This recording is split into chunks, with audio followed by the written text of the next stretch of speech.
Good evening, my sparkly souls, moon watchers, night thinkers, and tender hearts. Come closer.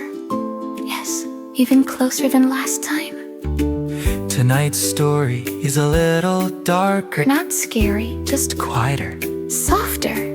The kind of dark that feels like velvet instead of fear. This is Storybook Sunday, and this is the Festival of Unclaimed Hearts. It began the way many important things do, with a feeling. Miss Bliss Bunnies felt it first. She stood in the kitchen holding her teacup when she noticed the air felt loud, Not noisy. pushy. Posters fluttered past the window, Hearts, ribbons, promises. expectations tied up in shiny bows. Miss Bliss frowned gently. Bras the goldfish floated in his castle, bubbles slow and uncertain.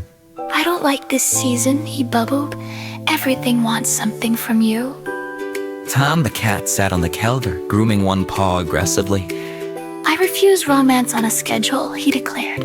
Agent Steve adjusted his jacket and checked his watch. Seasonal pressure spike confirmed, he said calmly. Valentine's proximity detected. Miss Bliss sighed. I don't want to perform love, she said. I just want to feel real. That's when it arrived.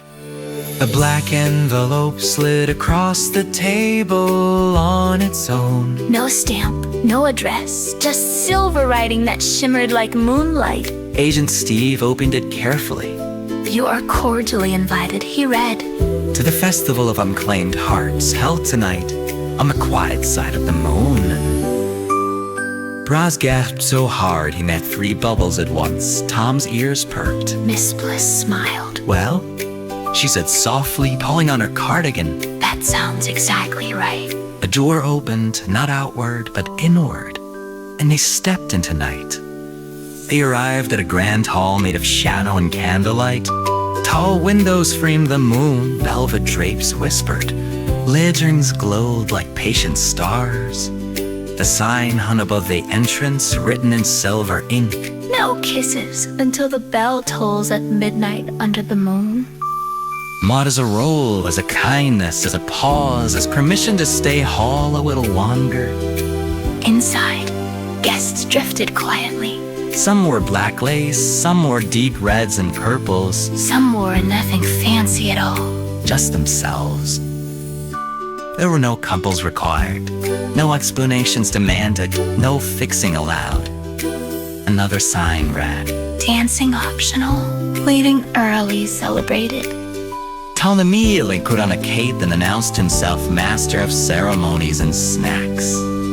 Brass's bubble sphere glowed, his bubbles turning into tiny floating lanterns. Agent Steve removed his tie and tucked his clipboard away. Tonight, he said, I observe nothing. Miss Bliss wore a soft black dress with her cardigan wrapped close. A silver heart pin turned upside down at her collar. A guest approached and asked gently, What did you bring tonight? Miss Bliss thought for a moment. My boundaries, she said, and the love I didn't give away just to be liked. The guest nodded. Perfect. Music drifted through the hall, a slow, looping waltz. Some guests danced alone, some swayed without moving their feet. Some sat on the edges, watching the candles breathe. No one rushed midnight. And the bell finally tolled beneath them. No one surged forward. Some hearts kissed. Some didn't. Both were honored. At the center of the hall stood a bowl. One by one, guests placed their unclaimed hearts inside. Not broken, not rejected. Resting, The hearts shimmered and turned into stars. Miss Bliss felt something loosen in her chest. Agent Steve nodded.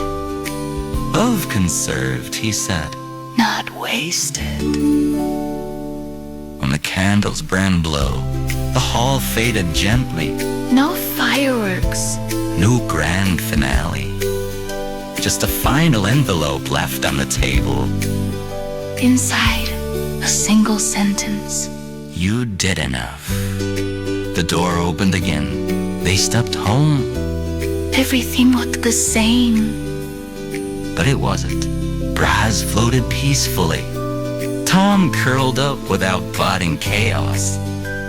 Agent Steve stamped an invisible page. Festival attended, heart honored. Miss Bliss turned to you and said, Some nights aren't for falling in love. they're for falling back into yourself. You don't owe love a performance. Rest is not rejection. Choosing yourself still counts as devotion. Good night, my loves. Stay soft, stay spooky, stay whole. Until the next StoryBook Sunday.